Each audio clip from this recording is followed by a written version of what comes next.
Me thirrje nduam drejtësi, banorët e fshatit Baksariolli zhvendosin këtë hënë protestin e tyre para prokurorisë së Shkodrës. Protestës ju bashkuan dhe qytetarë nga Kosova. Banorët kërkojnë një përgjigje për kallëzimin që kanë bërë, ndërkohë paralajmërojnë se çështjen do dërgojnë deri në Strasburg. Unë jam nga Kosova, në Kosovë këto gjëra që ka ndodhin, këto nuk ndodhin. Të na është një shtet pak më normal se qeveria e Tiranës. Unë kam bler tokë këtu dhe kam marrë me protestu, me mbrojt tokën tamë. Ku keni bler tokë? Në Rjall. A ju lejon ju me ndërtu në Rjall? Jo. Pse? Sepse në shtet kriminal. Sot kena ardhur prej Anglisë, i na gjadh e kena më ardhur edhe shi, edhe bor, edhe stuhi nga këto. Do na gjakun ton. Nuk na dalon asgjë. Nuk kena më ardhur veç për 15 gusht me bë pushimit na, e me than i na shqiptar, ju lutem do na drejtësi. Ashtu ka jo. Vajza ma gjadh. Agjat e mi tu kjajt agjat e mi për tokën e tyre. Baba jem në tokë, të qu ambulanca. Gjyshi jem janë të ja hangër dit. Janë të ja hangër gjyshi të më dit. Veç për mërzis. Ka le, baba, gjyshi, stërgjyshi, 4 stërgjyshit kanë le atje. Edhe sot në thonë se toka nuk a jona. Kush ashtaj? Dali këto!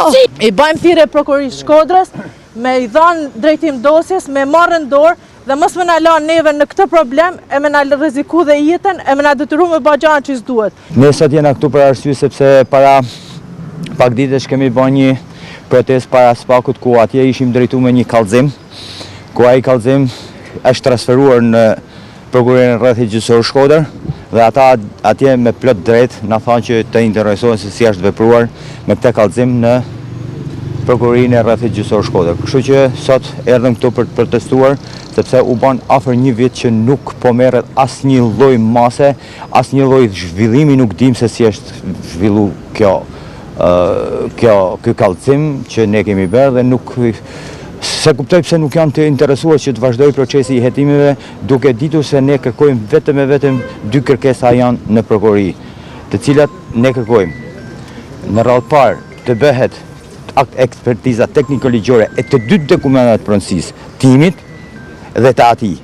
Dhe cili nga këta të jetë i falsifikuar duhet përgjigjet para ligjit, e para.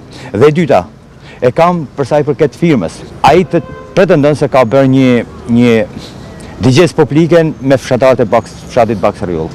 Këtë unë e sfidoj këtu për arsye sepse fshatarët e Baksariollit këta janë, ne nuk kena të tjerë. Veç me besim te Zoti dhe me besim te ta burra këto, ne deri në Strasburg do shkojmë. Prona është e shajt. Janë të na prish murit e shtëpisë, janë të na hjek ujit, si kena pi, si ton kalimtar, si kanë kaluar ne, ai burr, ai zotni, se gjofsa zotni, se thotë vetja, ai ka pi ujë në ata trojet tona atje. Ja ki vela pas kalu në herë. Këto prona janë me ta pi, janë të rregullta, nuk ka falsifikime asnjë lloj kategorie.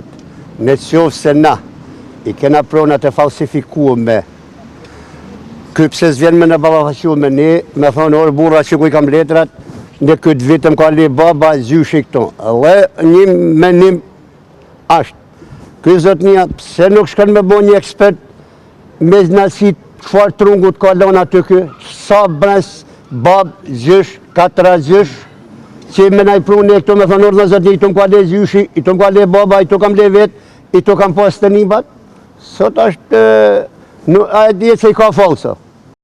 Me pas proteste u zhvendos para godinës së Bashkisë Shkodër ku kërkuan një takim. Banorët kërkuan informacion për procedurët e ndjekur nga Bashkia e Shkodër në lidhje me dokumentacionin. Për këtë është planifikuar ditën e martë në orën 10 një takim me drejtues të Bashkisë Shkodër.